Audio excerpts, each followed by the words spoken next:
Hello नमस्कार, मैं हूँ Swati Tiwari and welcome to my mission holistic empowerment for real success and lasting happiness. Mission से जुड़ने के लिए चैनल को सब्सक्राइब कीजिए और बेल बटन हिट कीजिए। आज ये हमारी 97th पावर क्लास है। हर बार हम बात करते हैं कि क्या बदलने से, क्या कुछ नया फॉलो करने से या फिर किस बात पर ध्यान देने से हमारी प्रोडक्टिविटी, रिलेशनशिप्स, हेल्थ या फिर वेल्थ पे बेहतर असर पड़ सकता है। आज कुछ डिफरेंट बात करेंगे।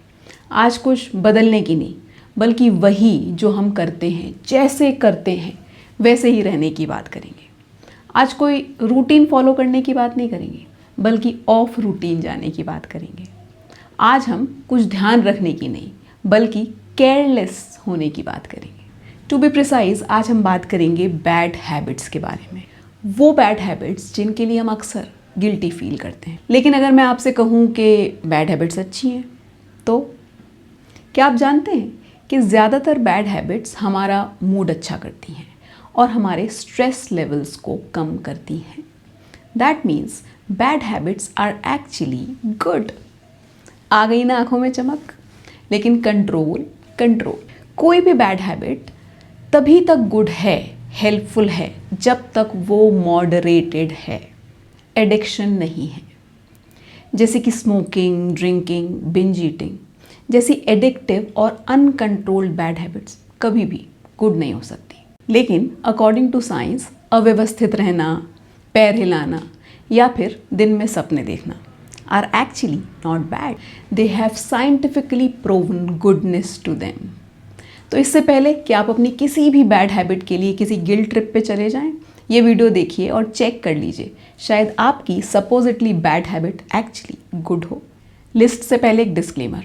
आज की हमारी लिस्ट में 9 बैड हैबिट्स हैं जिनके बारे में हम बात करेंगे और इनके फ़ायदे या फिर मैं कहूँ गुडनेस रिसर्च ने प्रूव की है and it is backed by science. But this does not apply to everyone equally. And अगर ये बैड हैबिट्स मॉडरेट हैं, तब हमारी बॉडी, माइंड एंड सोल तीनों की हेल्थ के लिए बेनिफिशियल हैं। तो आज के बाद no guilt trips for them.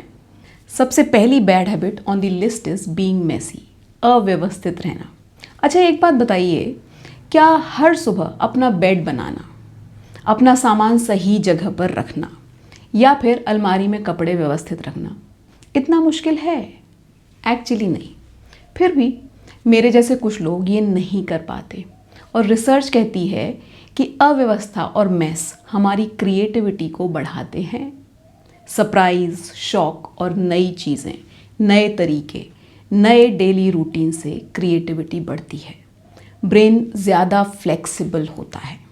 हाँ, मैं मानती हूँ कि साफ और व्यवस्थित रहना सर्टेनली एक अच्छी आदत है, लेकिन टाइडी एंड रूटीन स्पेसेस बहुत कन्वेंशनल हो जाते हैं इंस्पिरेशन और क्रिएटिविटी के लिए।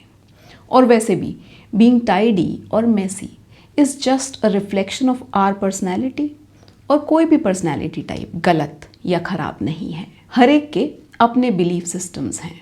तो यदि आप क्रिएटिव हैं और मेसी, तो खुश हो जाइए, क्योंकि ये मेस आपको और क्रिएटिव बना रहा है। और आज के बाद इस बैड हैबिट के लिए नो मोर गिल्ट ट्रिप्स। और हाँ, अगर आप अपने ब्रेन फ्लेक्सिबिलिटी और क्रिएटिविटी बढ़ाने के लिए बीइंग मेसी के अलावा और भी कोई प्रैक्टिसेस जानना चाहते हैं, तो हमारा ये वीडियो ज़रूर देखिए। Next bad good habit is complaining, या फिर गुस्से में चिल्लाना, झल्लाना, चिड़चिड़ाना। जैसे जैसे हम बड़े हुए, इस डर से कि लोग हमें क्राई बेबी कहेंगे, समझने लगेंगे, हमने अपने बहुत से इमोशंस लाइक गुस्सा, डर पब्लिकली दिखाना बंद कर दिए। हमने कंप्लेन करना बंद कर दिया। ध्यान दीजिए, हमने दिखाना बंद कर दिए। वो इमोशंस अंदर अभी भी हैं और दबे हुए इमोशंस नुकसान करते हैं। रिसर्च कहती है कि ऐसे लोग जो अपने इमोशनल डिस्ट्रेस और इम्पल्स को दबाते हैं, they have poorer mental health as compared to people जो अपने फ्रस्ट्रेशन को किसी भी तरह से एक्सप्रेस करते हैं। सो नेक्स्ट टाइम जब आप किसी को सिग्नल तोड़ते देखें और आपका मन हो अब्यूज़ करने का, so go ahead and do it. और हाँ, यदि कोई आपको अब्यूज़ करे तो इसे सिर्फ एक्सप्रेशन ऑफ फ्रस्ट्रेशन समझिए, don't take it personally. Same goes with complaining. जब तक हम अपने भले के लिए कंप्लेन कर रहे हैं, इसमें क्या बुरा है? लोग सड़कों पे कचरा क्यों फेंकते हैं, इकोनॉमी के बुरे हाल हैं, सरकार ध्यान नहीं दे रही, ब्ला ब्ला ब्ला। कीजिए कंप्लेन। सावन का अंधा मत बनिए, सच्चाई देखिए, कंप्लेन कीजिए और दूसरों को भी सच्चाई दिखाइए। साइंस तो यहाँ तक कहती है कि चिल्लाना और कंप्लेन करना पेन रिलीवर्स हैं। मतलब चिल्लाने और कंप्लेन करने से दर्द कम होता है। अगली बैड हैबिट है दिन में सपने देखना या फिर खुली आंखों से सपने देखना, डे ड्रीमिंग। ऐसा कहा जाता है कि दिन में खुली आंखों से सपने वही लोग देखते हैं जो इनएफिशिएंट हैं या फिर केयरलेस हैं, जो काम करना ही नहीं चाहते या फिर जो काम टालते हैं यानी कि प्रोक्रेस्टिनेट करते हैं। इसीलिए ज़्यादातर लोग ना तो खुद दिन में सपने देखते हैं और ना किसी को देखने देते हैं। लेकिन अगर आप डे ड्रीमर हैं और जब तक आप सिर्फ डे ड्रीमिंग ही नहीं कर रहे हैं, उन सपनों को रियलिटी बनाने के लिए एफर्ट भी कर रहे हैं, तो आपकी ये इमेजिनेशन एक विजुअलाइजेशन टेक्निक है जिससे हमारे ब्रेन के कई हिस्से एक्टिवेट होते हैं और हमारी प्रॉब्लम सॉल्विंग स्किल्स, एबिलिटीज़ बढ़ती हैं। ब्रेन ज़्यादा फर्टाइल होता है, मेमोरी बढ़ती है। तो अगली बार जब भी कोई आपसे कहे कि दिन में सपने मत देखो, तो गिल्टी फील मत कीजिए, बल्कि उन्हें भी बताइए ब्रेन को एक्टिवेट करने के ये राज और मेमोरी बढ़ाने के और तरीके जानने के लिए ये वीडियो देखिए। सपनों के बाद अब अगली बैड हैबिट है नींद से रिलेटेड। जो लोग ज़्यादा सोते हैं वो आलसी होते हैं, या फिर early to bed and early to rise makes man healthy, wealthy and wise. जब ये प्रोवर्ब सुने बहुत गिल्टी फील हुआ, लेकिन फिर एक रिसर्च में मैंने पढ़ा कि अपनी बॉडी क्लॉक को इग्नोर करना या फिर नींद पूरी ना हो फिर भी दिनों दिन एज अ रूटीन सुबह जल्दी उठना, इसके सीरियस हेल्थ कॉन्सिक्वेंसेस हो सकते हैं। रादर यही रिसर्च कहती है कि अलार्म क्लॉक से नहीं बल्कि अपनी बॉडी क्लॉक से जागना और सोना हेल्थ के लिए अच्छा है। और सिर्फ फिजिकल हेल्थ नहीं बल्कि मेंटल हेल्थ भी। प्रॉपर साउंड स्लीप से स्ट्रेस कम होता है और मेमोरी बढ़ती है। और हाँ, दिन की वो पावर नैप वो भी प्रोडक्टिविटी को कई गुना बढ़ाती है। तो आज के बाद नींद को बैड हैबिट मत समझिए। अपने रूटीन को अलाइन कीजिए with your body's natural circadian rhythm. अब ये तो हुई बात सोने वालों के लिए, लेकिन अगर आपको नींद ना आती हो तो इस वीडियो में बहुत से इजी और प्रैक्टिकल टिप्स हैं जो आपको हेल्प कर सकते हैं to sleep well and wake up refreshed. Gossiping है next supposedly bad but actually a good habit.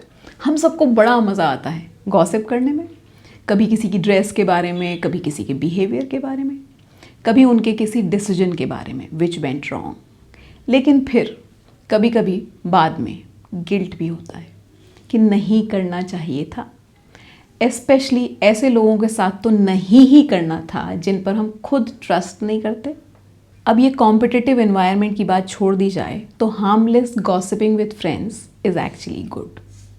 अपने दोस्तों के साथ हंसी मजाक करने से हैप्पीनेस हार्मोन्स रिलीज होते हैं, स्ट्रेस कम होता है और तो और हमारे रिलेशनशिप्स बेहतर होते हैं।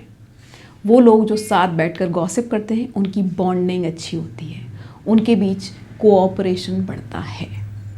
तो आज के बाद no feeling guilty for strengthening the bond. Next bad habit on the list is saying no.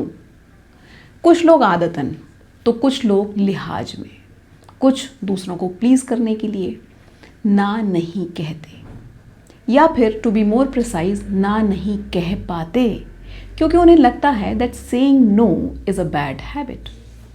ऐसे लोग अक्सर ओवर कमिट करते हैं, खुद को अपनी एबिलिटी से ज़्यादा एक्सप्लॉइट करते हैं, या फिर हाँ कह तो देते हैं लेकिन कमिटमेंट फुलफिल नहीं कर पाते तो स्ट्रेस में आ जाते हैं।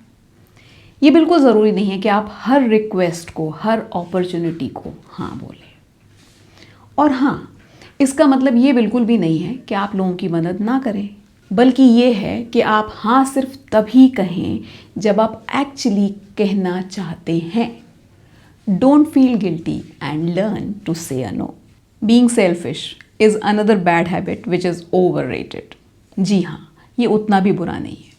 आई एग्री कि दूसरों की मदद करना डेफिनेटली एक बहुत पुण्य का काम है, लेकिन पहले खुद के बारे में सोचना, इसमें क्या गलत है? ये सेल्फिश होना नहीं है, रादर ये पता होना कि खुद को कब प्रायोरिटाइज करना है एक बहुत स्ट्रॉन्ग कैरेक्टर की पहचान है। सेल्फिश होने में कोई बुराई नहीं है, बुरा है सेल्फ सेंटर्ड होना। सेल्फिश वो लोग हैं जो पहले अपने बारे में, अपने भले बुरे के बारे में सोचते हैं, और सेल्फ सेंटर्ड वो लोग हैं जो सिर्फ अपने बारे में सोचते हैं। अब बात करते हैं फिजिटिंग की। बहुत अनोइंग लगता है जब आपके सामने कोई लगातार पैर हिला रहा हो, फिजिटिंग कर रहा हो, टेकिंग अ पेन, लेकिन ये करने वाले के लिए इतना बुरा नहीं है, at least not for adults. According to research, fidgeting ऐसी नॉन एक्सरसाइज एक्टिविटी है जिसमें हम per day 350 access calories burn कर सकते हैं। तो आज के बाद जब आप किसी को लगातार पैर हिलाते हुए देखें या फिर पेन क्लिक करते हुए देखें, फिजिट करते हुए देखें, तो कंट्रोल कीजिए खुद को, because they are keeping those excess pounds off. आज की लिस्ट ऑफ बैड हैबिट्स में लास्ट है वेस्टिंग टाइम। वैसे भी हर समय हम प्रोडक्टिव नहीं रह सकते, it is just not possible. तो कभी कभी जब आपका मन हो, अपने वेरी बिजी शेड्यूल को, रिस्पॉन्सिबिलिटीज़ को निगलेक्ट करो एंड बी अनप्रोडक्टिव। ऐसा करने से आपके माइंड और बॉडी दोनों को टाइम मिलेगा to rest and to recharge, और रिचार्ज होने के बाद आप ज़्यादा प्रोडक्टिव हो जाएंगे। So just relax. ये वीडियो देख के बैड हैबिट्स की गिल्ट थोड़ी कम हुई हो तो वीडियो को लाइक कीजिए, कमेंट करके बताइए कि इन 9 में से आपकी क्या बैड हैबिट है जो आपके लिए सबसे ज़्यादा बेनिफिशियल है। शायद आपकी वाली कोई बैड हैबिट छूट गई हो। अगर आपको उसका गुड साइड पता है तो वो भी बताइए कमेंट करके। किस बात से आप इत्तेफाक नहीं रखते हैं वो ज़रूर बताइए।